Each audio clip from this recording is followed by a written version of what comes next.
Il y a dans le Nouveau Testament beaucoup de raisons à ce que nous soyons toujours entiers pour Dieu. Il n'est pas suffisant de croire, d'accepter Christ, comme si cela était le commencement et la fin de tout, comme si désormais nous possédions tout.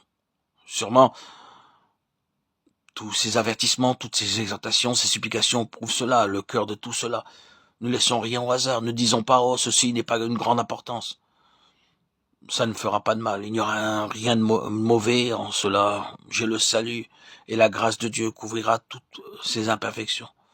Je peux donc faire ceci ou cela, ça ne fera aucune différence. Dieu est un Dieu d'amour. Le Nouveau Testament nous dit en fait, ne courons aucun risque. Si cela ne touche pas la question de notre salut, il y a cependant quelque chose en vue.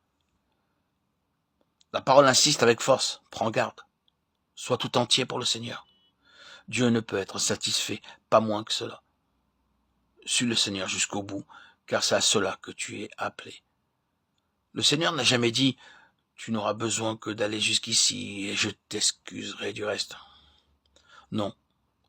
Dieu a toujours en vue la plénitude et il fait toujours appel à notre volonté de lui être loyal jusqu'au bout. Mais nous n'aurons à la fin aucune raison de nous glorifier de notre endurance, de nos succès, de notre don absolu. Ceux qui se dépenseront jusqu'à la dernière goutte, ce seront ceux qui, à la fin, se courberont le plus devant lui. Et qui seront surtout les adorateurs.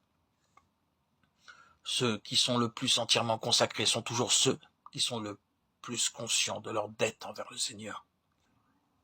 Même si nous ne sommes plus ici-bas quand il reviendra, la parole montre tout à fait clairement que cela ne fera aucune différence.